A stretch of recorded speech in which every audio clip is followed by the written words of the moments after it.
Harris County, Arkansas Board of Directors to order. At this time, we'll have a roll call. Director Brewer. Here. Director Jewell. Here. Director Smith. Here. Director Roberts. Here. Assistant Mayor Harris. Here. Director Hollebush. Here. Mayor Brown. Here. Before we stand for our invocation and pledge allegiance, we ask you to please silence your cell phones. If you wish to address the board tonight, we have citizens communication cards on the ledge. If you would fill one of those out and get it to our Assistant City Clerk, she can get that to me so we can have a record of your attendance. At this time, we'll stand for the invocation and the pledge by Director Terry Roberts. Let us pray. Our Heavenly Father, we come to you tonight and ask for your wisdom and welcome your presence among us. Guide us in our discussions and our decisions and help us come to the right resolutions for all of the citizens. We pray that your name will always be glorified. In Christ's name we pray. Amen. I pledge allegiance to the flag of the United States of America and to the republic for which it stands, one nation, under God, indivisible, with liberty and justice for all. You may be seated. At this time, we'll move right on into our citizens communication time. I have one card so far, Miss Owen, Chris Owen.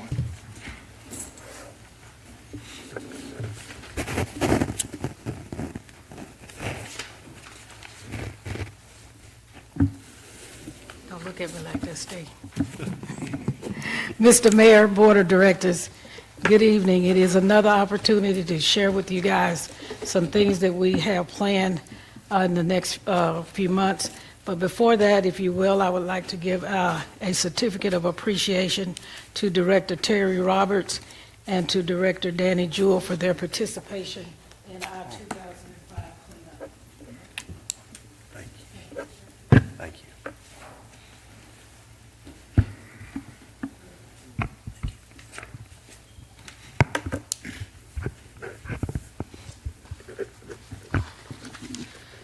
We all know that tomorrow night is National Night Out, and at the College Hill Center there at 1002 Ferguson Street, we're going to be sponsoring a night out with the police and community. We are inviting our officials to come out and be a part, if that's possible for you.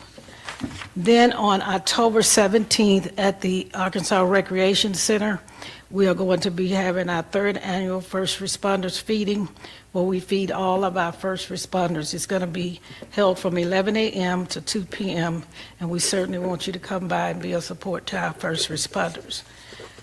Then on November 15th, we're having a tailgating against violence at the at the Terry Lee Rogers Recreation Center. I kind of like saying that. That's my brother. But at the Terry Lee Rogers Recreation Center, they're at 1 Legion Drive, and we want you guys to come over and participate as we still try to combat the violence in our city. And lastly, I don't have a flyer for it, but in December, we will have our last prayer vigil at the Bi-State Building on the steps there. If I can give you guys a flyer.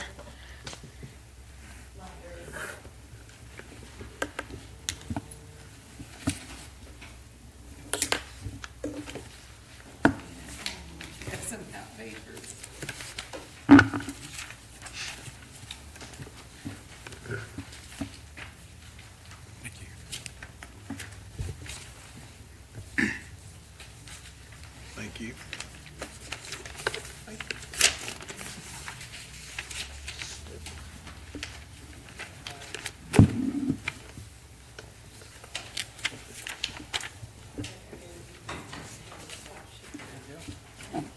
Has that got everything on it that you just went over? Has that got everything on it? Okay. Do you guys have any questions or concerns, anything of me before I take my seat? Thank you very much. Thank you. Anyone else wish to address the board? Anyone else wish to address the board, citizens communication time? Yes, sir. Yes, sir. James May, and I'd like to start off by saying thank y'all for the work we got done over on Pearl Street. It's greatly appreciated, greatly. I got a couple pictures on my phone of, the adjoining property behind us. Man, we got grass 6 foot high up there, and they're just piling leaves. And the only reason I'm griping about it, sir, I don't have no insurance on my house. If something was to catch fire like that old house, I'm just scared because, man, they're 6 foot high. What's the address of that property, do you know? It's, I Yes. think it's 406 Kirby, and It hadn't been done one time this And there are year. people living there? No, sir. No, just vacant. No, sir. But I got 6 raccoons up in a tree that come out of that bushes or out of them houses or something. And, I just wish you'd send a crew to look at that and see, can y'all help me with that, man? I'm killing myself out there trying to pull and drag bushes and stuff. But it's greatly appreciated what y'all had done over on Pearl Street. Greatly appreciated. Thank you. And just please, one more thing. When they was knocking that house over, I told that fella on that backhoe, I run him all my life. I done slipped over and measured it. I said, that's kind of close to my house. We're going to take care of it. We're going to take care of it. Well, I got a dent where the gate opens that they took care of, all right. And I even called that man on the truck and told him, look, y'all drop this on my fence. I just want the bar replaced is all. I ain't out of hand or nothing. But that was done. And what made me so mad is I had told the little fella driving the truck, I said, that's gonna be a lot of clearance there. Ain't much. And danged if it didn't hit the fence there. It's just, man, they could probably take a bar out of that old fence over there and fix it back up. But you can see where it hit the side of my house. I got pictures on my phone, or you can just send somebody to look at it, whatever y'all want to do. But please bring that brush pile and how much that's grown up on Kirby. Man, when that house got tore down, I got 6 raccoons in one tree. Now, I don't want to just kill the little things, but I can't have them all over me. I understand. All right, thank you. Thank you for your time. And it took a long time, but I'm telling you, y'all done what was right. Thank you. Anybody else wish to address the board? Director? I just want to address, Mr. May, that was turned in, and I don't think 2 weeks been up. I could be wrong, but I don't know, but that was emailed to the Public Works about that property in the back of you. Okay, maybe they'll get to it or something. When they got to notify the owner first and see if they gonna come and do the work, then after that, then they'll probably do it. It'd be noted that they hadn't been there one time this year. Last year, I think they cut it once. But they're dumping sticks. I got the phone if y'all wanna look at the picture. But, it's bad hazard. All right, Is there anybody else? Anybody else wish to address the board? If not, we'll move into our presentations. The first item is for city manager to present some employee service awards. And at this time, we have 3 recipients, and I believe 2 of them are here. The first we have is Heath Dickerson with Park and Recreation for 5 years.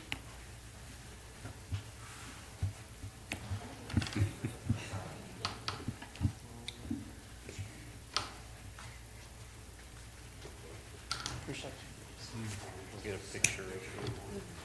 1, 2, 3. All right. Mr. Lloyd Douglas, TAPD, 25 years. Wow. Have mercy.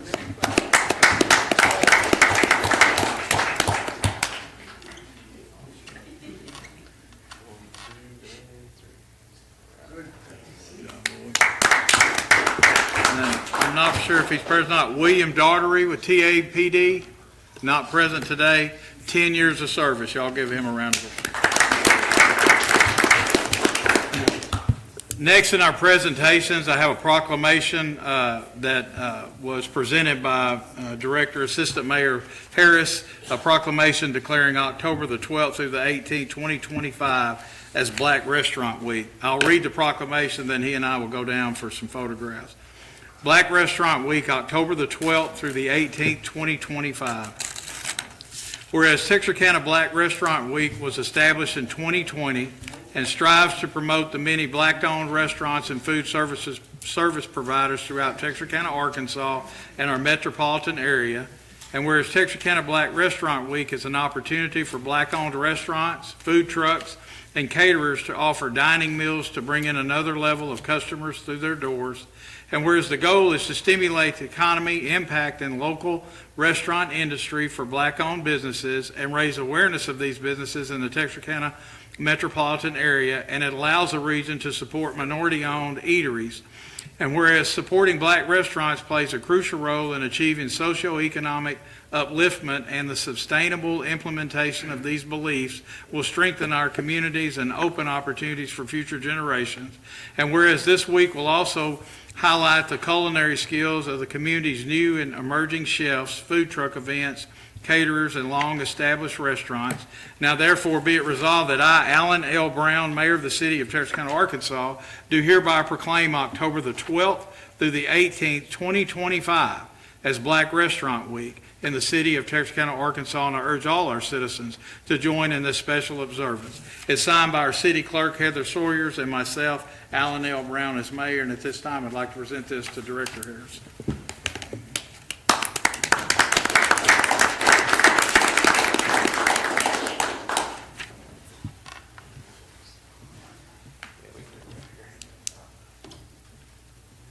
One, two, and three.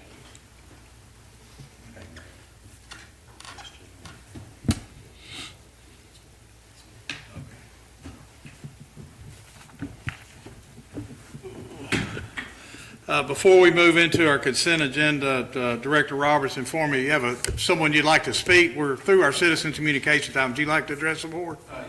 Okay, come forward.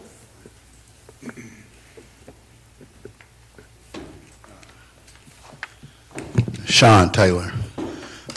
What I was wanting to talk about was that I talked to Mr. Ritchie earlier about the debris, all the stuff they cut off the lines from the trees, and they just left it over there on East Side Drive, and it's been over there over a month, and now people are starting to throw trash in it, like it's a pickup or something.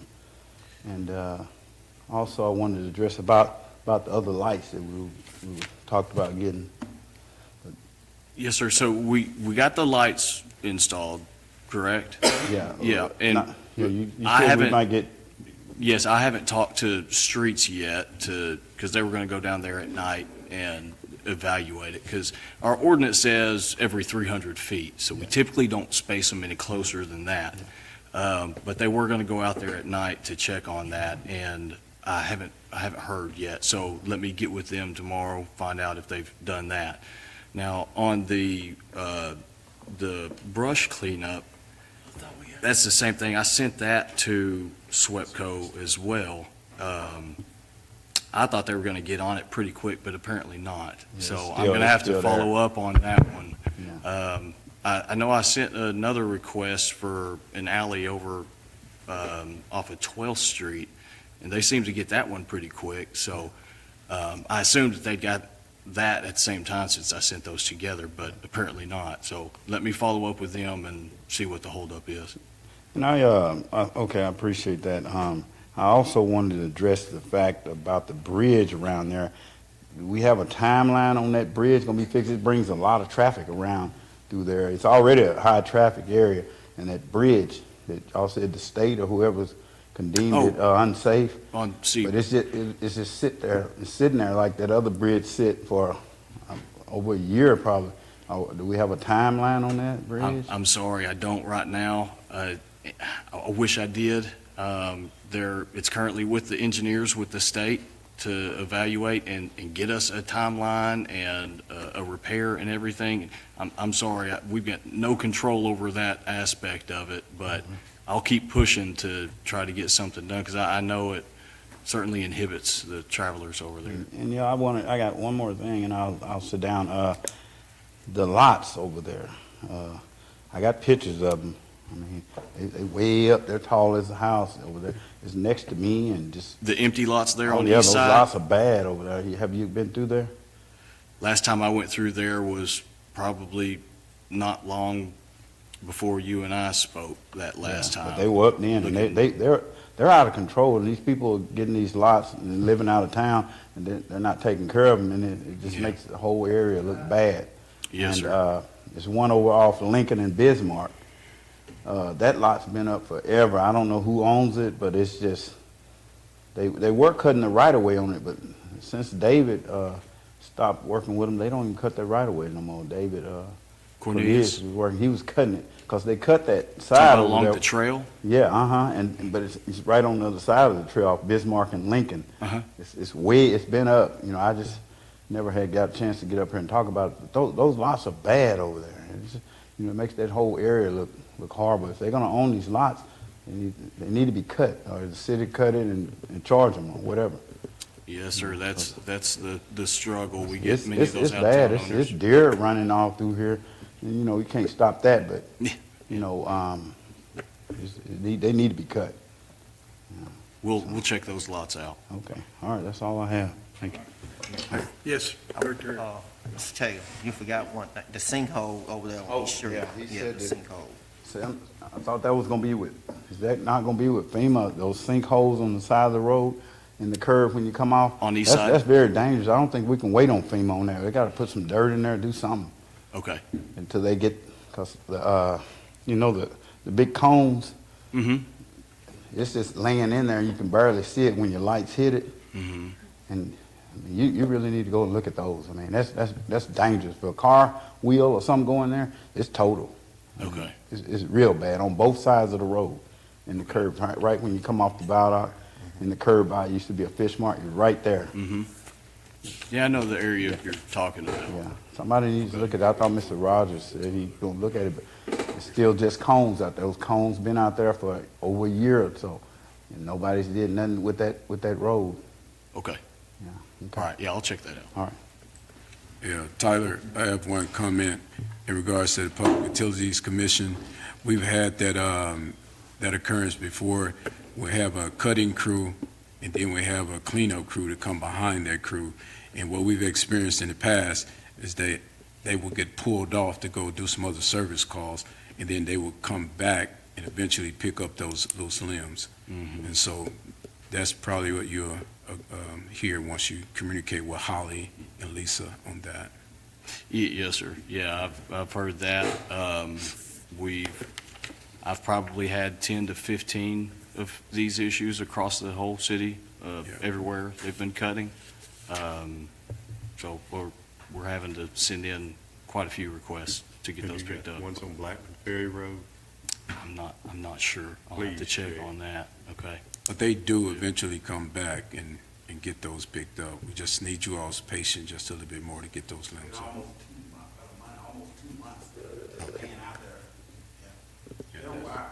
Yeah, that's, Tyler, he'll check on that for you. Anything else? If not, we'll move into our consent agenda. Items 3, 4, 5, 6, 7 are on our consent agenda tonight. Item number 3 is approval of the minutes of the regular meeting of September 15th. Item number 4 is to adopt a resolution authorizing the city manager to enter into a construction contract with Contact Contractors for the repair of the back wall of City Hall. Item number 5 is to adopt a resolution approving the expense to complete upgrades to the Texarkana Public Library. Item number 6 is to adopt a resolution authorizing the city manager to enter a contract for the 24-inch transmission main to Tennessee Road Pump Station project. And item number 7 is to adopt a resolution authorizing the city manager to purchase property from Julius Clay Fricks to construct the $500,000 gallon elevated tank to be utilized as part of the additional capital improvements of the city's water system. What would be the desire of the board for the consent agenda? Move for adoption. Second. Have a motion and a second. Any other discussion? All those in favor say aye.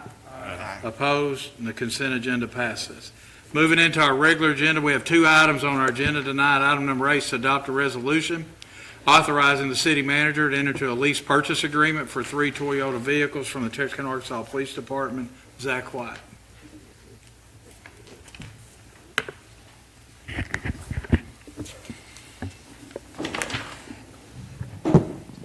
Thank you all for your time. So the Texarkana, Arkansas Police Department has a grant. We've had this grant for over 20 years now. We get it yearly. The grant authorizes us to lease vehicles up to $600 a month per vehicle, $1,800 a month for the 3 vehicles that we're requesting. The lease agreement that we want to go with is through Robbins Toyota and Arvest Bank. Robbins Toyota was the one that came out as the most economical option for us for the vehicles that we were looking to lease. These vehicles will be used for detectives and investigators to conduct their daily business in. The funding is going to be for a period of 53 months. That's 4 years and 5 months. And it will be almost completely covered by the grant with only $8.65 a month coming out of the police department's budget for the next 53 months. And I believe y'all's package should have the lease paperwork, including the competitive bids from 3 different dealerships. Y'all have any questions? Anybody have any questions of Zach? I do have one question. Yes, sir. For Tyler. My question is, for our transportation fleets for police and fire, do we lease all those vehicles? So is that something we may look at in the future, maybe to decrease maintenance So costs? we have looked at lease agreements thoroughly. Many of them don't make sense. Now, a lot of times nowadays, like this, you hear the term lease and you automatically think of your common car lease, but really it's nothing more than just a financing.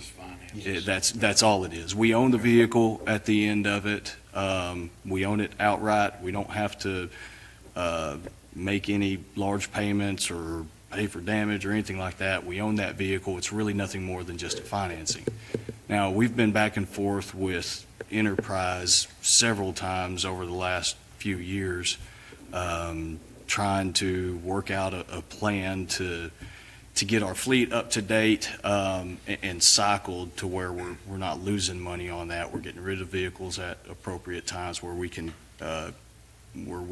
recoup some of that money. Those lease agreements have not made sense for us yet. One big issue on that is we're committing ourselves to future years' funds, and it steadily increases until you get to the amount of vehicles you want, and you're committing future year funds at that point. So it's difficult to budget that. What about the maintenance? Is there a cost savings as far as the maintenance of letting them take care of the maintenance versus us? Well, they wouldn't take care of the They maintenance. wouldn't? No, sir. Okay. I'm sure there are some maintenance agreements out there accompanied with leases. Actually, I think Enterprise does have a maintenance agreement. Yeah. Yes, sir, they do, and we looked at that whenever we were exploring the options for the police fleet. And the Enterprises and also Ford Credit lease or maintenance agreements far outweighed our estimated cost of the maintenance if we were to take care of it ourselves with Yeah. the city garage. Okay. Yeah, there you go. Because Any we other do questions? most of all of our own maintenance. So go ahead. I ain't no big hurry. Well, I'm not. You go ahead and ask yours. It was just ready to come. I noticed that it's a hybrid vehicle and it's getting 52 miles per gallon. That's kind of great, but any other vehicles is that the police department have and that get that good, any other hybrid vehicles that our police department have? If I'm not mistaken, 2 of the vehicles in this are actually hybrid vehicles. The most of our police units are the Ford Explorer hybrid units. So we do take advantage of the hybrid systems to save on fuel. There is a little bit more of an upfront cost on the police vehicles for the police Explorers. But we found that the savings on fuel has outweighed the additional cost by a large margin. I just noticed they was hyper and they were just getting 52 miles per gallon. Yes, sir. It wasn't- I got one question. Yes, sir. How come you couldn't gotten the $8.53 taken care of? We could have taken care of it by extending the term out a little bit, but then that would leave meat on the bone from the federal dollars that we would receive. And we just thought it made more economical sense to use all the federal monies with a little bit of supplementation than leave meat on the bone that we could have received. No, it's a real good deal. Yes, sir. Thank Any you all. other questions?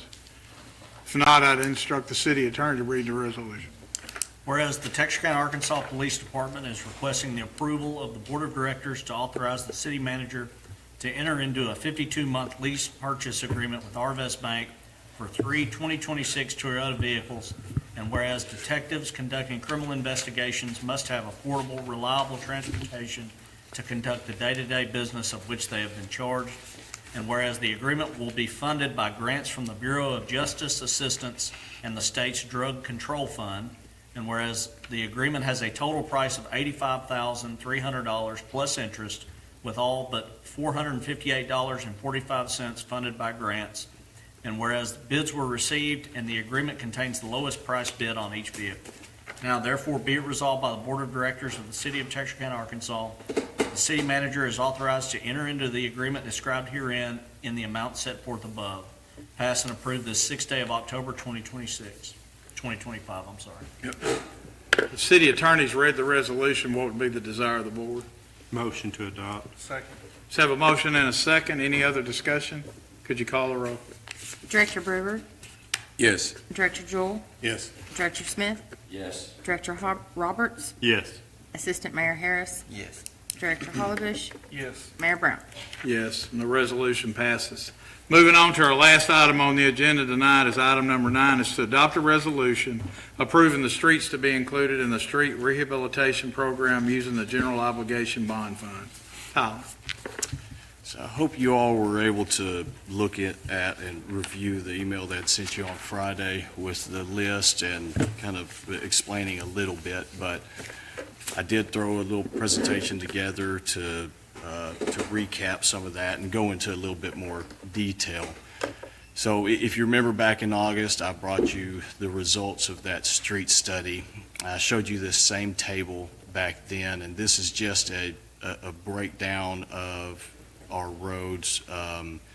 You'll see at the top there, we've got an average PCI of about 57.9, and if you don't remember, PCI is the pavement condition index that is assigned to the road based on the damage to the road.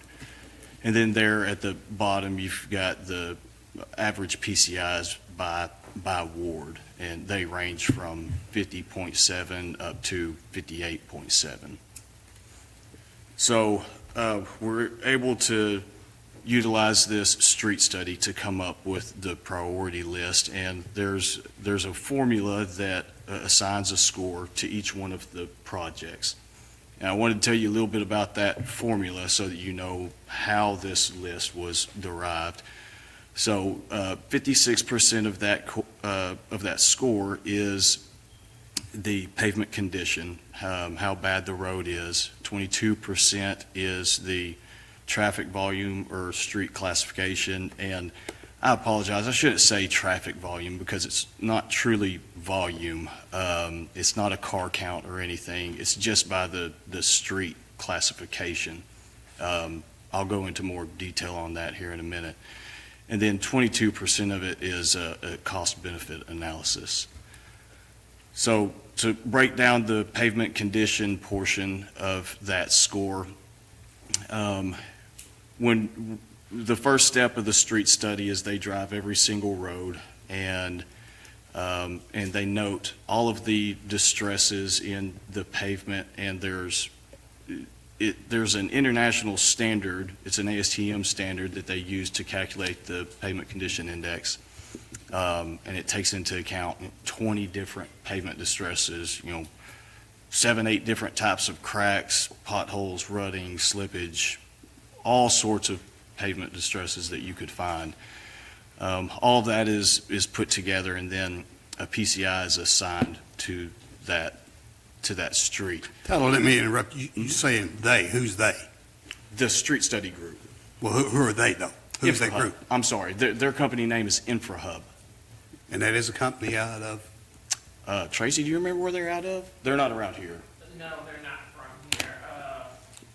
I want to say it's Rhode Island, but I have to actually. but they specialize in this, right? Yes, sir. This is what they do. Yes, sir. Yes, actually, Tracy met them at PWX, didn't you? That's correct. It's the National Public Works Conference. Sorry. She actually met them there. So a little note about the PCI values. So when you go through the list, the PCI that is assigned to the road, that is an average PCI across the entire length of that road. So you may have sections of that road that are much worse than that, some that are much better. That average PCI can be easily influenced. Take Jefferson Avenue, for instance. Jefferson from 9th to 18th is brand new. It's got PCI of 98. But from 18th north, it's in really bad condition. So 18th up to the interstate, that whole thing probably has a PCI value of 40, but the PCI for Jefferson reflects 60. So I just wanted you to keep that in mind when you look at those PCI values. It's assigned across the entire length.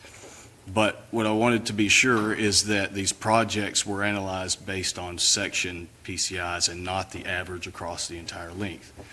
So there's all these roads are broken down into sections, some as small as one city block.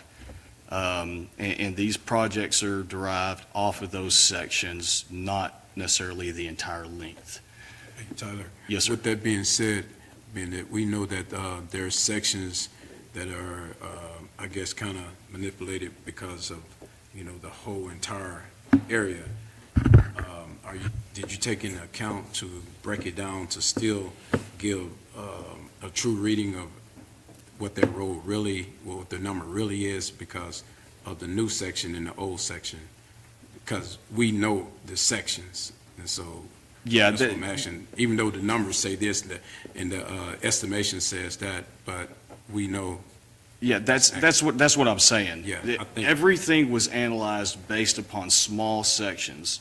So we didn't have to worry about that average PCI not being Okay. truly reflective. Projects weren't selected based off of that average PCI. great. They're selected based off of the section, Okay, good deal. the small sections, yes. So it's truly reflective. All right, thank you. In the model, it'll combine a project into multiple sections if the PCI does not deviate more than, 10, 15 points or something like that. So that you get an old section of pavement right up next to a brand-new section, it cuts it out right there. Good deal. but the PCI score is the average of the whole street. What you see on the paper is because there's no way to. Right. I mean, there's over 3,000 different sections, so I can't put all that on Just like you on the said, paper to Jefferson y'all. is the average of the good and the bad. Correct. Yes. But the cost reflected here is on the cost to fix the bad.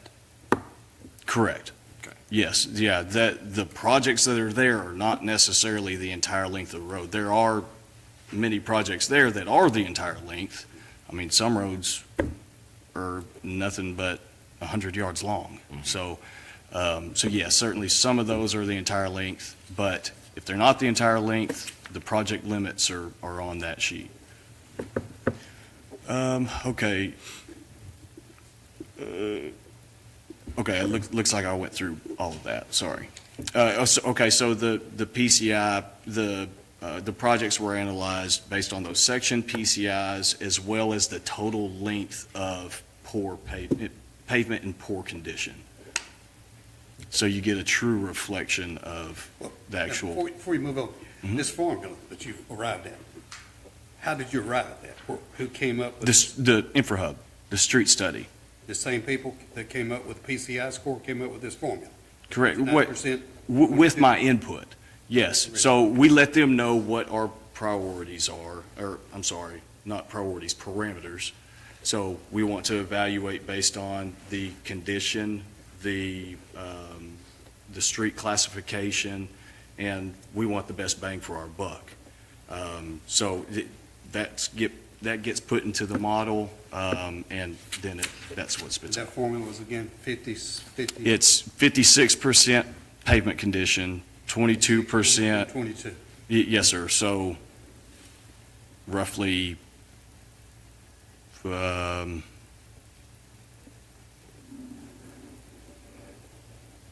yeah, I was gonna break it into parts, but So the professional people and you came up with this formula? yes, sir. Correct. With my input. Yes. Yes, sir. Okay, so the second parameter was the street classification, and remember I told you that traffic volume probably wasn't a good description, because traffic volume, when I think of that, we're actually putting in vehicle counts into the model, and that wasn't the case. A score was, there's a designated score for if it's classified as a major arterial, minor arterial, collector, or local. So our major arterials, Arkansas Boulevard, East 24th, minor arterials like County Avenue, collectors, like Forest or Dudley, East 12th, East 18th, and then, of course, all your local roads, which are just the smaller residential that has a stop sign every lot, virtually.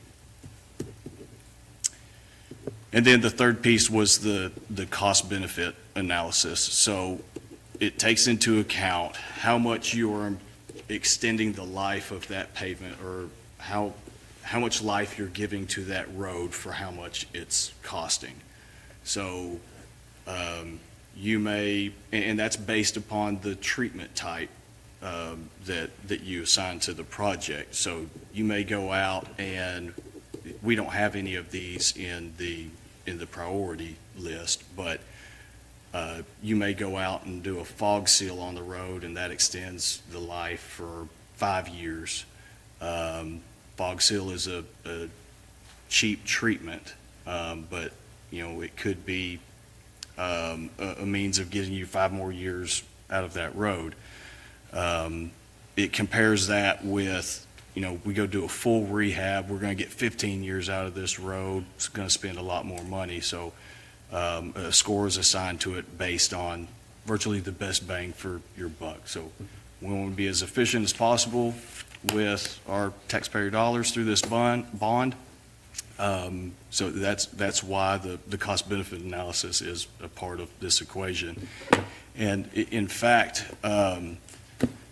many cities across the nation, especially the larger ones, they're virtually going to nothing but cost-benefit analysis when they prioritize projects. There's many that have a philosophy that the roads that are in serious condition, that are lost, they're lost, don't worry about them.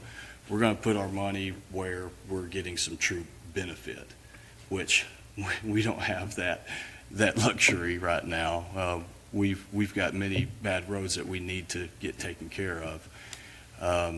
But I do believe that there is a place for this in the model. We do obviously want to be as efficient as possible with those funds. So I explained this a little bit in the email that I sent you on Friday. Let me make sure I didn't miss anything there. No, I don't think so. The way the priority list comes out is what it is. I'm presenting that to y'all how it is. I know some of you wanted it distributed evenly. A comment, and I feel that these results came out pretty even. A couple of things to say about distributing those funds evenly. you'll see in the list, there's several roads that are in multiple wards. But I believe the biggest part is, we've got different issues in different areas of the city. So we've got different subgrade material beneath these roads in different areas. So, for example, here within, inside of the loop, or, let's say, State Line to Jefferson, 12th to Arkansas Boulevard, we've gotten much better subgrade soils than we do out in, down Union or in Sugar Hill. We deal with a whole lot of fat clays out there, and they cause massive base failure issues. So a lot of times it's a whole lot cheaper to go rehab a road, a lot cheaper to go rehab, say, East 12th Street, and I'm just picking a street, not picking one in particular. That's a good one. Then we go hit an old county road that we have to go in, we have to take up 18 inches of subgrade, replace subgrade and all the asphalt, when we can just go put a layer of asphalt on 12th Street. That price is a little bit more than double if we have to go out and do a full depth reclamation, which is what that's called when you cement, stabilize, subgrade and whatnot. So that makes it very difficult to distribute funds just perfectly even. But with all that considered, I do believe that these were distributed quite fairly. I was quite pleased with the outcome of the list. Now, as I explained to you in the email, Ward 4 and 5, you see quite a large jump there. Big reason for that is Arkansas Boulevard and Jefferson Avenue are both on those lists. Those are both million-plus projects, and they're in both wards, as well as East 24th. East 24th is another one that's in both of those. So that adds to it. So that's why you see such a large discrepancy there between those. But overall, I was pleased with the way that the list was distributed. All right, I have a question. From an engineering standpoint, you talked about soil consistency, everything north of Interstate and Sugar Hill area, a lot of red clay. When you go in and do repair work on a road like this and start tearing stuff up, is there any kind of concern that you're pushing down one peg and two pop up when you do work on a road, changing the structure, that's going to cause damage further down the road, or any additional damage to road that you're not working on that ties into it? It happens every single time we fill a pothole. Just Yeah, I fast. mean, we get lots of phone calls that, this pothole is back again, when not necessarily that pothole was repaired and a new one is developed right next to it. It's extremely difficult to, now, I'm not saying that some of them don't come back out, they certainly do, but we've gotten, the streets crew has gotten a whole lot better at repairing potholes more efficiently.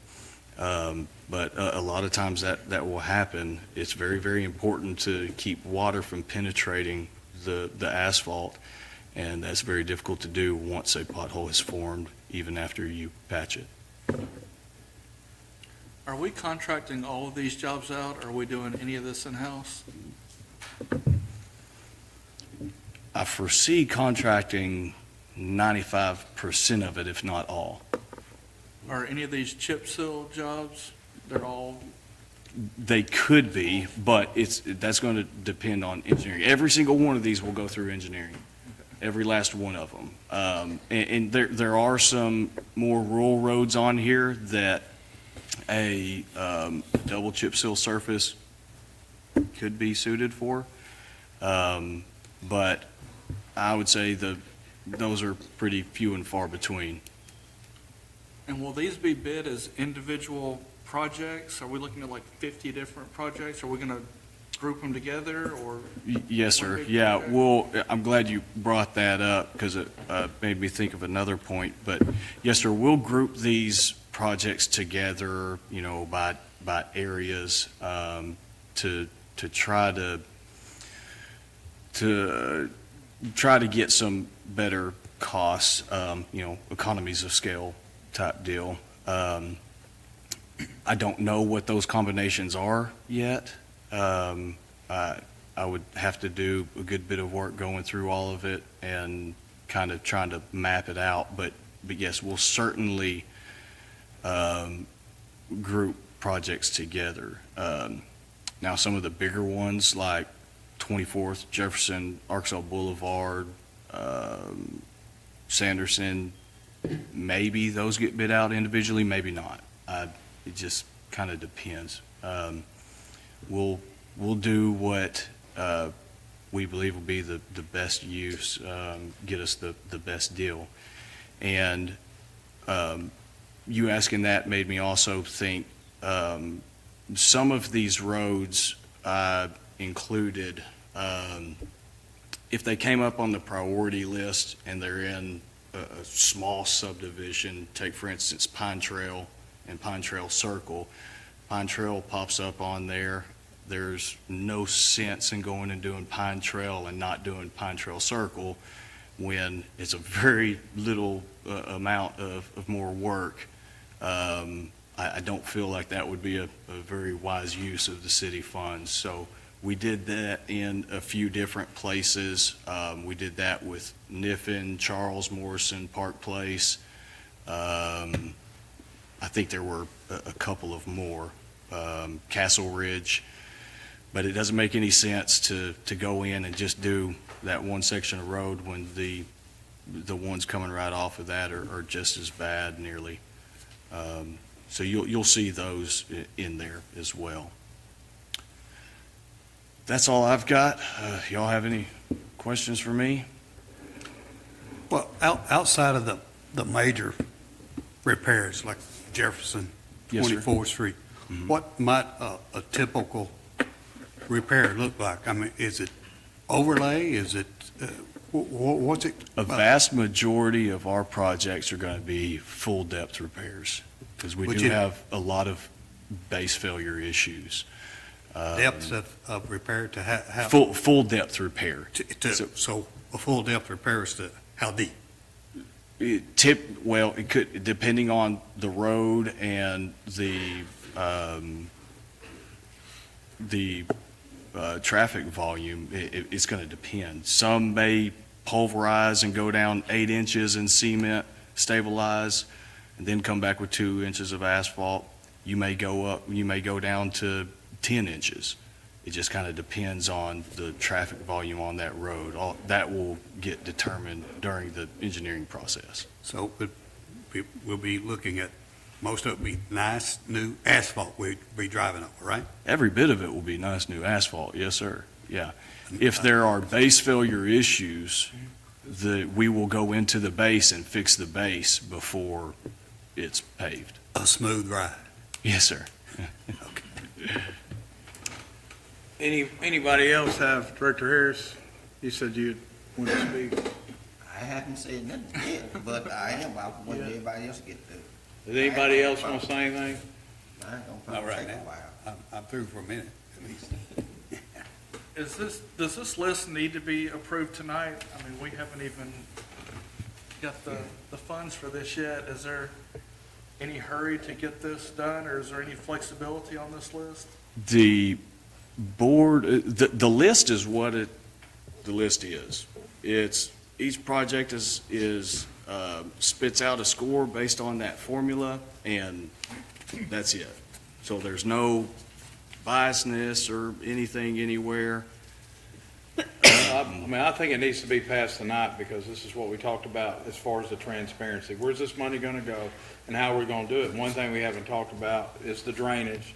There is Yes. 3 to 4 million set aside in this bond issue for drainage as well, which includes Nicks Creek and Jones Creek.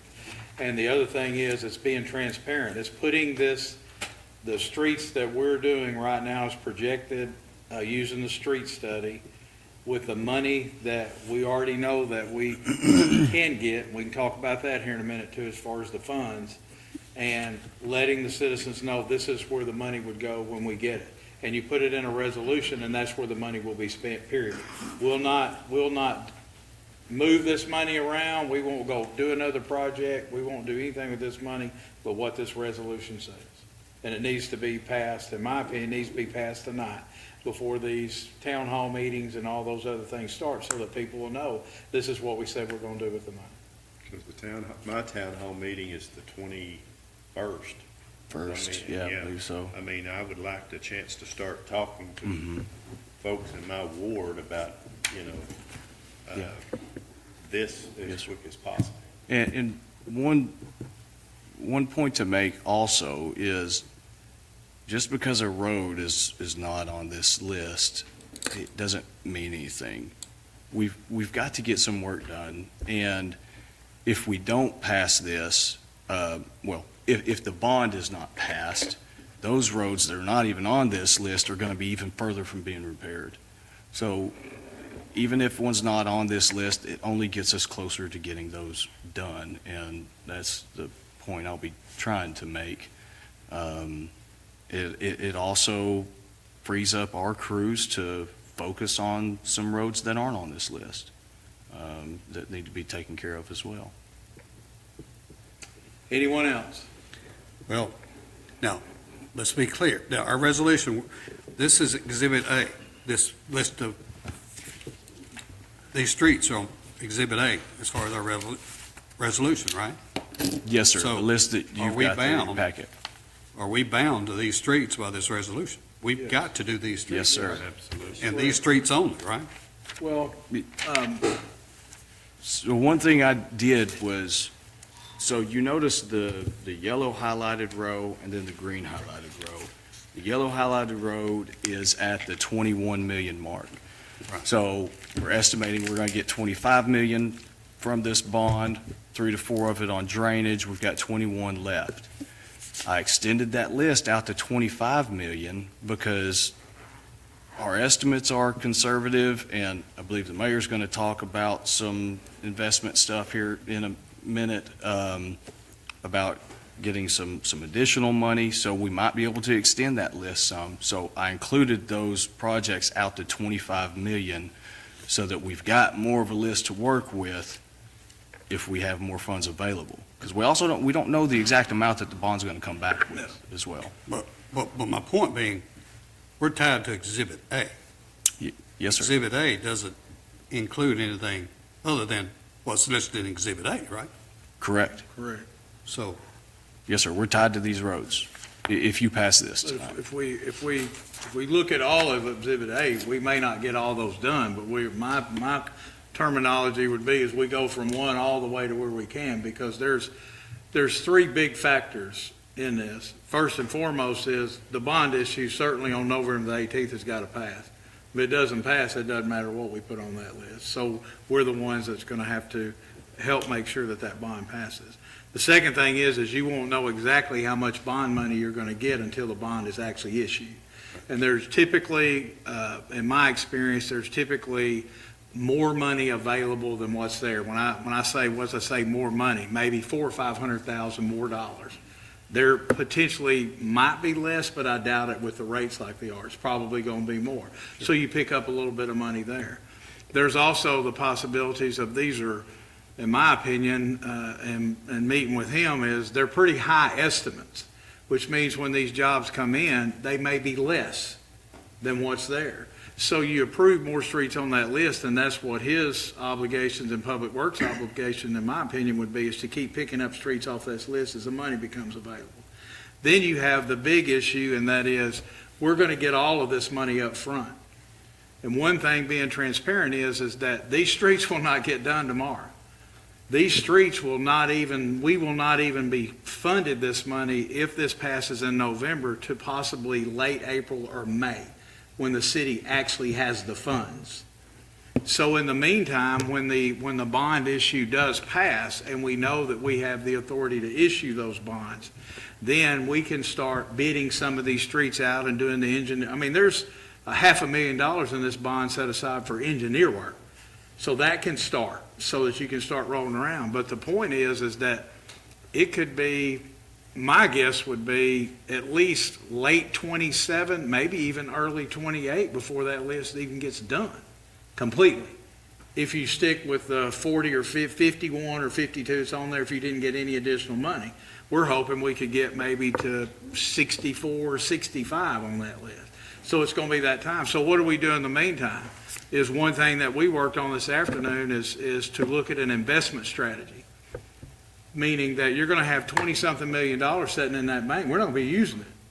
Even if you had it today, you're not going to use it for 4, 6, 8 months, even a year before you get your engineering studies out and you get people, contractors, get it bid out and all that. We're going to invest that money. And we used an average rate of return playing around today as to how we would stagger those investments to be able to have that money available when the jobs are done and we could pay the contractor. And that itself could yield us another $500,000. Because you're talking about investing $21 million. And so all those factors in there, to me, coincide with Exhibit A, the list, is to be able to do. So when you're in your town hall meetings, and even tomorrow night when you go to National Night Out, is we need, in my opinion, to be talking about, I can just tell you from my experience and what I see with the finances of the city, you're not going to get any substantial street work done in this city without a bond issue. And if we don't want to ante up and pay now, then all they're going to do is continue to deteriorate. But we may not, in 2026, we may not get 3 of those streets done, the top 3, without additional funding because the revenue has not been there. It's not generated enough to do it. So there's a lot of factors that factor into that, but I say that my opinion is to pass the exhibit based on the criteria that has, from the street study, and we go do it. And then we can get progress once it passes. Hopefully it'll pass. Once it passes, we can do monthly or bi-monthly updates as to actually once the job gets done and as these bids come in, we could get some type of report to say, hey, we're able now to go get 62 streets. We can get a progress report as we go on. But I mean, I don't see us getting more than maybe we might could stretch another $1 million out of it and go do 3 or 4 more streets, whatever it takes. But I don't see it being a lot more than that. Are we not limited to Exhibit A by only these streets and no more than these streets? Say that we, Yes, sir, but Exhibit A has extends all of it. out to 25 million. It has to, it's Well, out to 25 million. We're only going to have roughly 21 million. but don't we need it out in case some miracle happens that we could do 30 streets? Could we have some out in here in case? Well, the bond is, Another resolution. the way I understand it, the bond issue can be, if the bond issue generates more money than what the resolution allocates, that money's in Public Works as a bond issue. And we can go spend that money on streets and roads. We would just do a separate resolution to say, hey, we had an extra 2 million, what streets are we gonna go fix? We do another resolution. It's not like we gotta turn that money back in. Yeah, I just have to come back to y'all with additional projects. This is I don't just foresee a- that happening. Well, I don't either, but. Yeah. Yeah. I would just have to To come me, back. this is more of a part of letting the citizens know that we're gonna do what we said we're gonna do. And this is where, if you'll pass this bond issue, this is where we're gonna go. It's also, our citizens, if somebody comes and, hey, my street is not one on this list, then, well, we can't help them get it on the list because Exhibit A's Can't. prohibits us from getting them on Exhibit A. But if you'll the if you'll resolution pass, says- if you'll go got support luck. this bond issue, and we can go fix these other streets, in my opinion, and if I was Tracy and Tyler and Roger in Public Works, I wouldn't go do anything on these streets that are on Exhibit A unless it's a major disaster, because they're fixing to get redone, and we can go start concentrating on those streets that are behind that. Well, We they can may not- spend our Public Works money and any other funds that we get in, discretionary funds we get in on those roads that aren't on there. They might not get redone for 2 or 3 years. That's true, but, I mean, I'm just saying, there's one street I'm aware of, we've done the potholes on that thing 8 times that I know of, because I drive on it every day. I wouldn't go fix another one on there, make them avoid it till we get it fixed. But I'm just saying, those are things that I can think of that, and plus we're not asking the citizens for an exorbitant amount of money to try to go past this bond issue. But we also, the last thing I'll say about that is, we have to explain to the citizens that the way the ballot initiative is written, If you do not vote and accept the first initiative, which is to take 2 million of this bond issue and pay off that 2.5% that's already outstanding since 2012, it will not pass. Because there's 3 initiatives on that ballot. The first is to authorize us to repurpose that 2.5% and take 2 million of the 27 million and go pay that off. If you don't pass that, we can't use that 2.5% to help pay this 27 million back. So if that fails, then the drainage and the street issue with Exhibit A attached to it is null and void. You have to explain it to them. They have to understand what they're doing. These community meetings are extremely, extremely important. Tyler, I have a We've question. got to sell it. I understand the structure of what we have here. I'm looking at line number 36, like, for example, it's stating like Ward 4, but it's actually in Ward 3. Like, for example, and I'm looking at the distance, and I know I have a street there in Laurel about the same length. Is this, if we go ahead and vote on this, is this something you still can kind of go ahead and make an adjustment? I know we Somebody say. bring another street in? Yeah, East item number 13? 36. You're saying that's in Ward 3, that's not in Ward 4? Yeah, East 13th. Uh-huh. Yeah, that's, mine start from, I'm bordered by 19th Street to Realtor Road. And I'll say from the west and the east, I'm state line to Jefferson. So I started at 19th Street.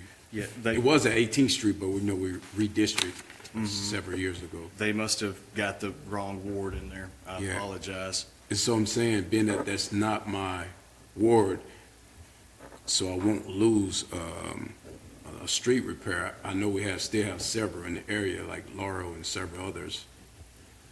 I'll keep it. I know you will. You're wanting to I've trade. already, hey, You're not losing or gaining the street. I've already The given list him a is the whole list. street. But to Director Jewell's point, the list is the I'm trying to- list. I'm trying to- The list has been done, so But I'm bringing that up because in the future, when you can accommodate we'll see. Ward 4, if we can, because it's saying Ward 4 here, but it's actually Ward You're 3. 4 million up on everybody. No. So what are you talking about? That's, hey, that don't take care of my inner, where my busters at. That's on the outskirts. My inner is where I'm hurting at. I don't see a lot of inner here, but Me and Anyone else? Smith are sitting down at the bottom, and I mean, hey, I'm for it, so. yeah, I think Ward 1, I think you're doing really, really well. Anyone else before Pinch Director Harris? pennies. Anyone else? All right, Director Harris. I guess, you know, before the street study was done, I said it wasn't gonna be fair to the poor neighborhood, which I represent. And I'm still, right now, I has not been proven wrong. And I started off by saying this, that I do not see any streets in the Carmichael Hill area on it other than South State Line. Over there in Carmichael Hill area, I get Baden Street, that's the collector street, that's really bad. You got, Robert Street, it's somewhat bad. You got part of Jackson Street, and you got, Prospect Street, that's a neighborhood street, but it's still, you got big dips and stuff in there, so I didn't see nothing. Now, as far as the Quality Hill, you got Linden Street, that's real bad, and that's not be done. So how can I go to my constituent and ask them to support something, and you don't have nothing in their neighborhood getting done? So that's what I see. Director Harris, I personally Okay. do not put any I know what you're streets gonna on say. this list. Yeah, but that's what I said. I said, and this ain't the first time I've had a street study, and it's based on past history of street study, that the poor neighborhood doesn't get their fair share from what I see. And like I said, and you can prove me wrong, like Fairview, like Artesia Street, that street up there by the school, that street is really a bad street. Artesia Street, you got Hayes Street, and from Genoa, and that's a neighborhood street, I don't know, and that's also by a church up there. From East Street to Genoa Road, that's real bad. You got Mitchell Street, that's probably one of the worst streets over there in College Hill area, but I got that street when redistricting was done. They used to be in Ward 1 Street, but Mitchell Street is a bad street. Then Pearl Street, I think I've been giving you lists of Pearl Street been bad every what, for the last, I haven't gave it to you last two board meetings, and it's not on there, even base for. I'd hope that I'd see Pearl Street on there, Huh? but I'd hope that we'd see I know Pearl that, Street on there, but we did like I not. said, this, like I said, you can do any, thing, and you can put in any codes, anything, to make it say what you want them to say, from my standpoint. I could go in and I could change And from what I'm, PCI. will you let me finish talking, then you can come in and say what you want to say. I thought I had the flow. You do have the floor, So Director. I would like to Go ahead. continue talking instead of he, chatting back with me. But like I said, and then you got Kirby Street, right over there by the new, senior citizen place. That street is real bad. You got a big hump, asphalt going down the side of that street. Now, I don't see how that street did. Then you got Orleans Street, that's bad. Then William Taylor Street over there by Park Avenue Church. That's a real bad street there, and that's not on the list.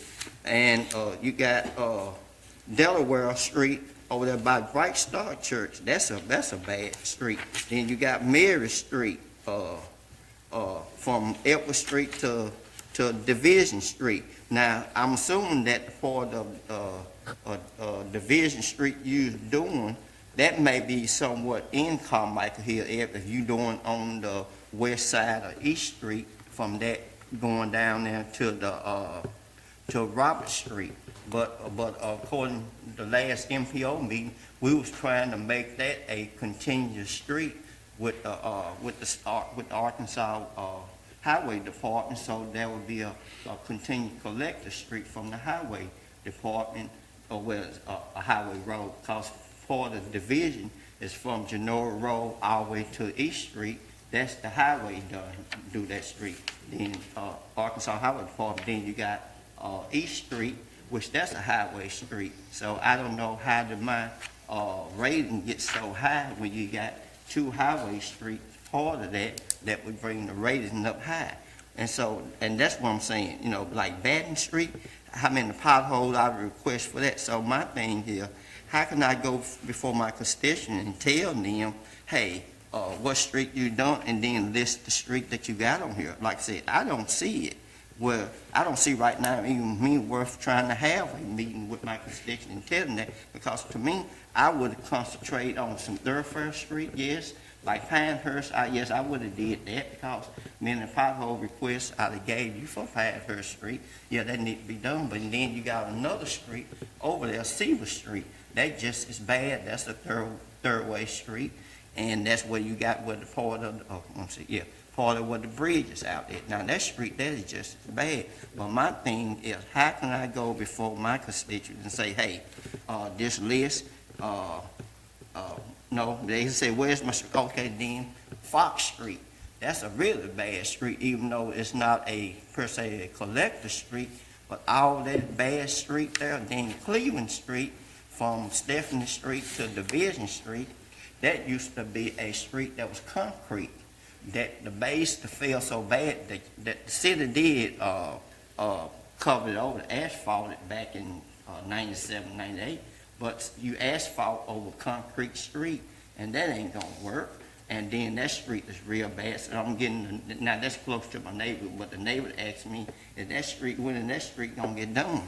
And my thing is, when the people so-called drove around and did the study, how did they miss all these, what I'm saying, that's what's wrong? Because you seen the pothole request, you seen the letters that I was giving you, just for instance, Pearl Street, and just for instance, Mitchell Street. It doesn't take a rocket science to see how bad Pearl Street and even Mitchell Street is. You can see it with your eyes, they bad. But like I said before, that the studies, the street study never has been fair to the poor neighborhood.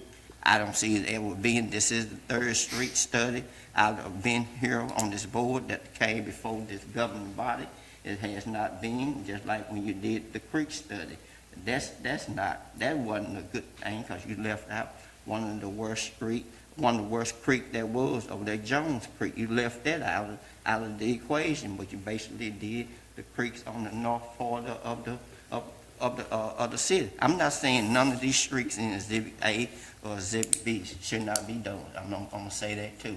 But how can I go before the people who I represent and say, hey, yeah, the Carmichael Hill area, hey, you finna get this street, you finna get this street done, in the College Hill area, how I'm gonna go before them and say, hey, you finna get this, or even the Quality Hill area, because I figure I represent about 6 different areas now. Then you got from the railroad track to east to 9th Street, even, and that way be taking place about, I think I seen you doing Niffen Street and that, and you're doing 9th Street and that, but there's still a whole lot more street bad in that area there. You still got Delaware Street, and you got Charles Street, all the things I done brought forward with that. So and in my story is that how can I go before my constituent and say, hey, this the plan, and then the first thing they gonna say, hey, where's my neighborhood street at? Where's the street in my neighborhood? I know most people seeing how the street benefit them. I understand that too. But these streets been bad for years, Cleveland Street just wasn't bad yesterday. That base fell down almost 5 or 10 years ago. And like I said, I put in requests for it done. And I figured this would be the opportunity to get those streets in the neighborhood done, but apparently it was not done, so I don't see. So somebody asked me if I'm going to have a meeting with my constituent, what's to have it for? To tell them, hey, no, you're not getting these streets done. So that's what I would say.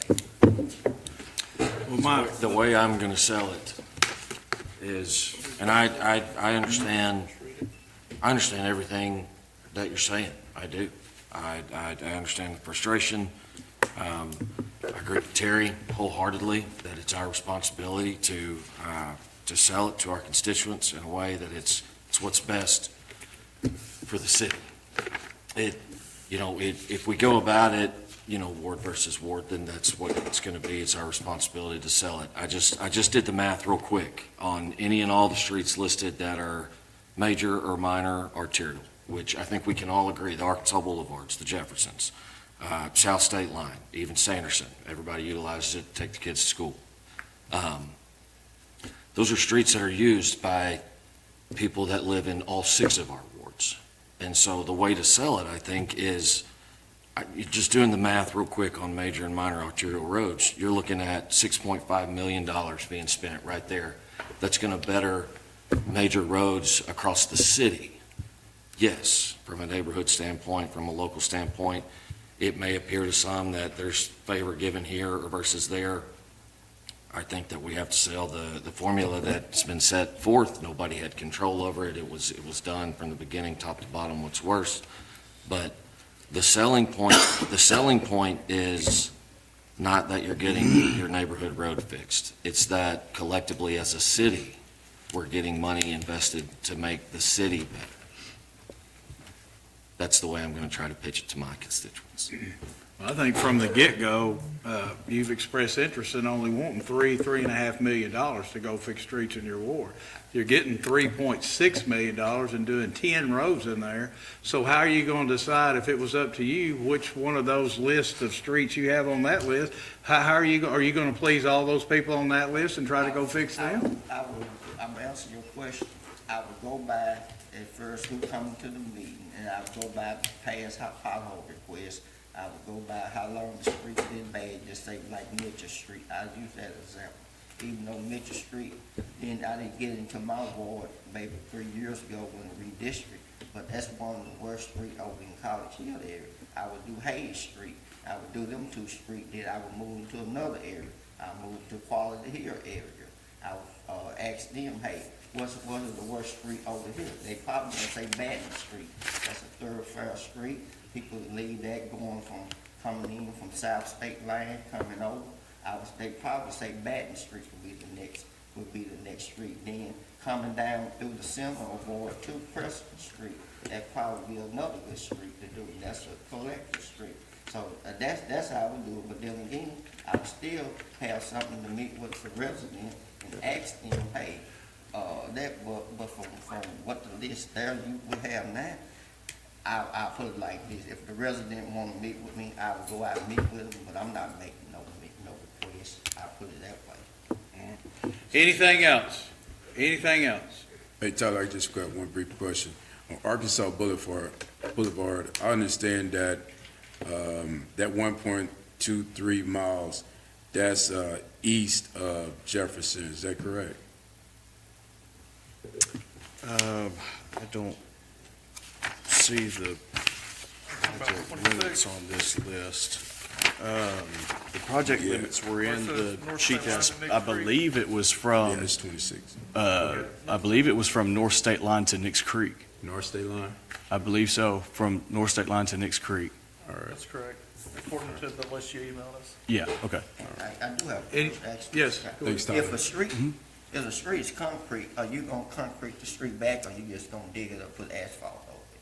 Not necessarily. That's all gonna get worked out in engineering. I'm not But I going to know, predetermine. street on them that is concrete, and I'm not talking about Cleveland Street, how you went there, but there's another street I saw on the list here that is concrete now.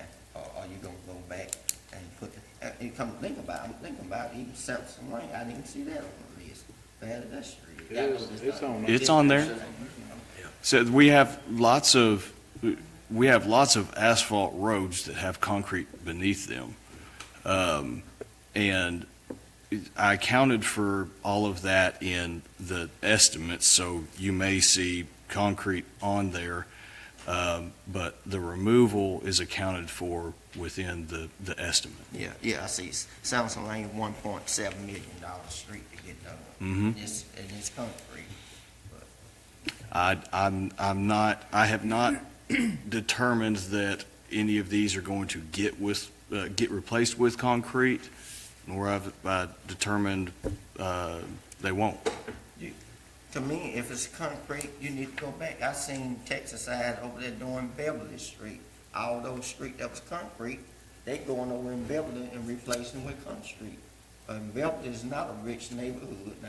Beverly is a poor neighborhood. I'm talking about Texas side, Texas County, Texas now.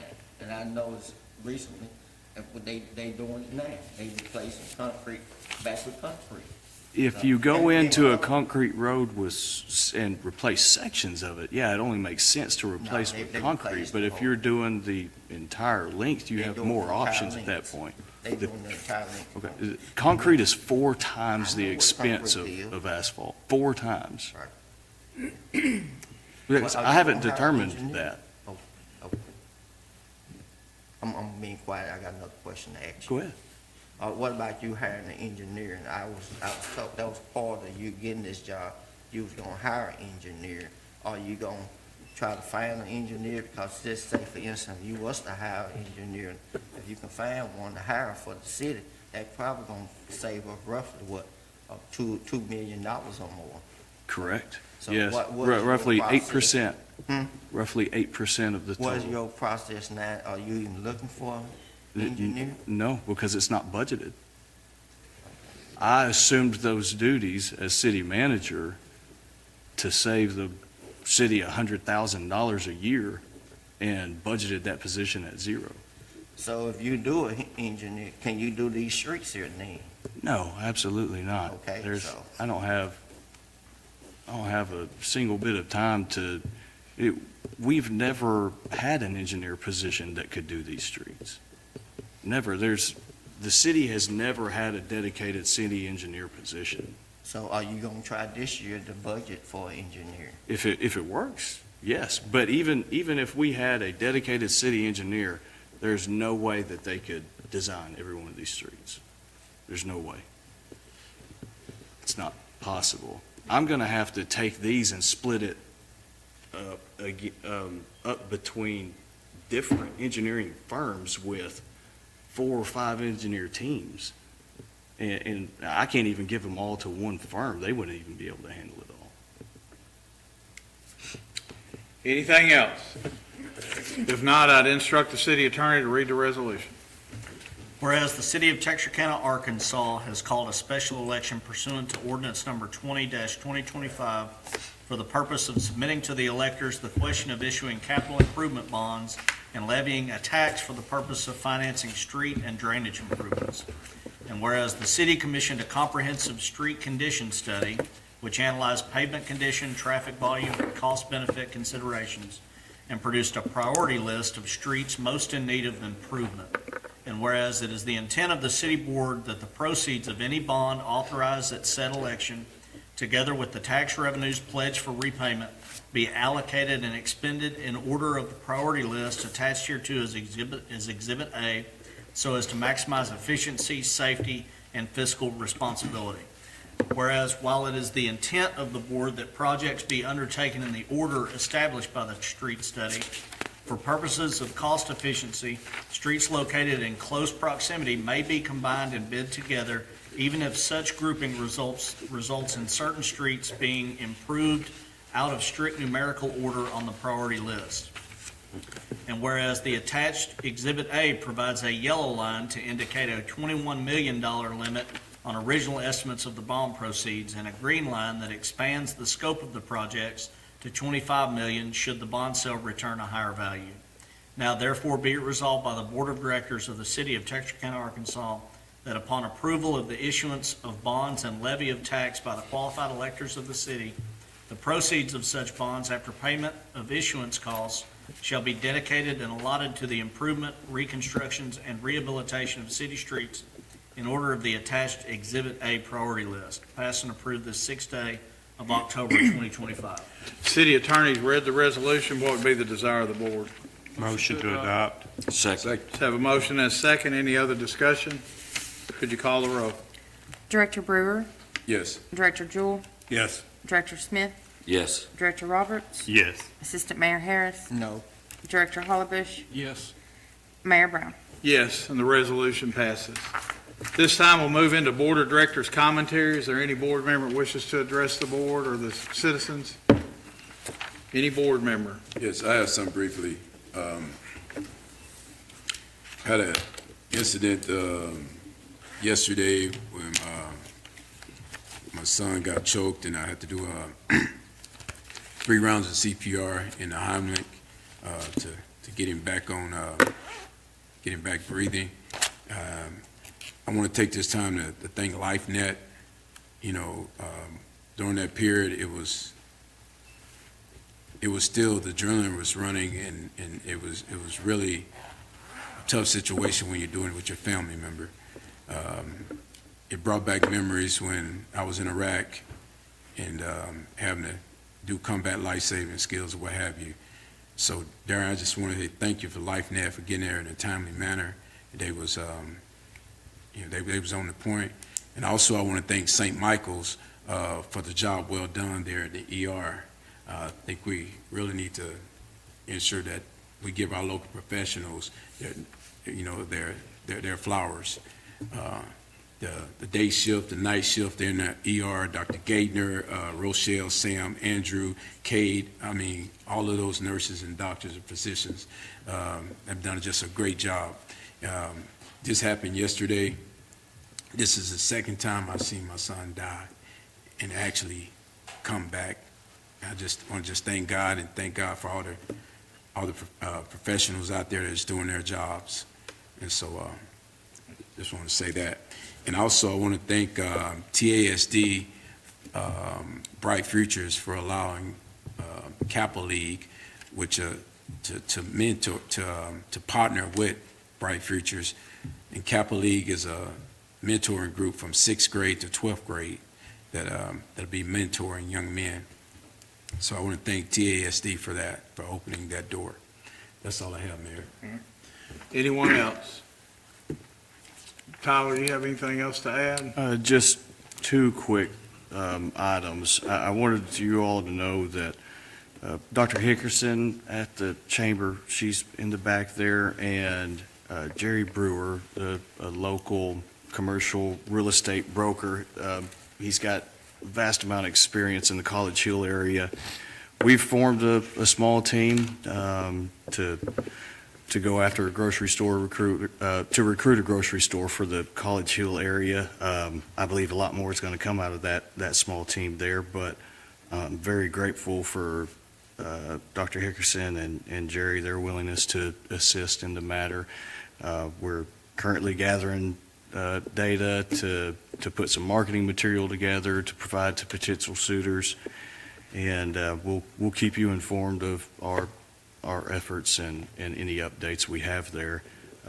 Second thing is just reminding, I'm sure it's all on your mind, but we've got National Night Out tomorrow. If you have any questions about events being held in your ward or anything, Linda's got a list. Just give Linda a call. All right, thanks. If not, we'd excuse all guests for a brief executive session for an appointment to our library board. Do what?